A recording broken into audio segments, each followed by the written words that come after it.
Hello guys, সকাল সকাল উঠে দেখি রানি আর জিমি অনেকক্ষণ থেকে খেলাধুলা করতে করতে কিছু ঘর থেকে ওরা দুজন টাইটানিক পোজে শুয়ে আছে।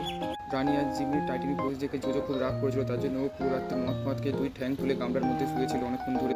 রানি জিমি টাইটানিক পোজের জন্য কিছুক্ষণের বরফের দরকার ছিল, তাই কিছুক্ষণ পরে দেখে বৃষ্টি চালু হয়ে গেল। তো বৃষ্টির মধ্যে বরফের টুকরো পড়ছিল, ওই বরফের টুকরো আমরা দুজন দেখতে গেছিলাম। কিছুক্ষণ পর দেখি জোজো আমাদের সাথে সাথে বরফের টুকরো দেখার জন্য হাজির হয়ে গেছে। ও ভাবছিল যে ওকে টাইটানিক পোজে নেওয়া হয়নি তো কী হয়েছে, ও বরফ তো দেখতে পারে। তো কিছুক্ষণ পর ও এসেছিলো, এসে আমাদের বারবার দেখে যাচ্ছিলো বরফের টুকরোগুলো দেখতে কেমন হয়। ও অনেকক্ষণ ধরে ঘুরে বেড়াচ্ছিলো আর দেখছিলো ওই বরফের টুকরো।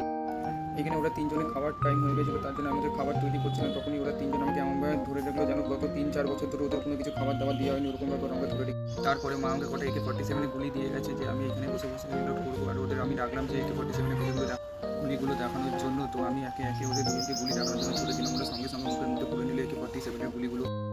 তো AK-47 গুলি লোড করার পরে আমার কাছে একটা ফোন আসলো, যে ফোন কলে বলা হলো যে রয়্যাল বেঙ্গল টাইগার দেখা গেছে হোয়াইট কালারের। আমি সেটাই খোঁজ খবর নিচ্ছিলাম যে কোথায় দেখা গেছে কিনা। তো ওই দেখার জন্য আমি প্রস্তুত।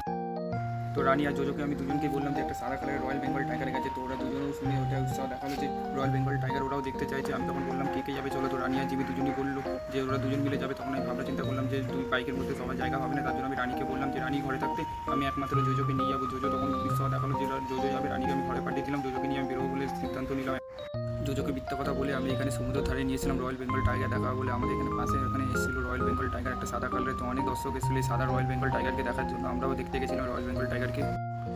জোজো এখানে রেগে বসেছিল, যে আশা করেছিল যে একটা সাদা রয়্যাল বেঙ্গল টাইগার দেখবে। আমরা ওকে বারবার বোঝানোর চেষ্টা করছিলাম যে ওটাই সাদা রয়্যাল বেঙ্গল টাইগার, তাও বিশ্বাস করছিল না ও। তারপরে অনেকক্ষণ থেকে তেলাচ্ছিল যে ওটাই সাদা রয়্যাল বেঙ্গল টাইগার, তুমি রয়্যাল বেঙ্গল টাইগার, ও রয়্যাল বেঙ্গল টাইগার। তো ওরকম ওকে অনেকক্ষণ থেকে বোঝানো হচ্ছিল। তারপরে ও বুঝতে চাইছিল, তো ওখানে রাগ দেখি দেখাচ্ছিল। ওকে টাটা গুড নাইট।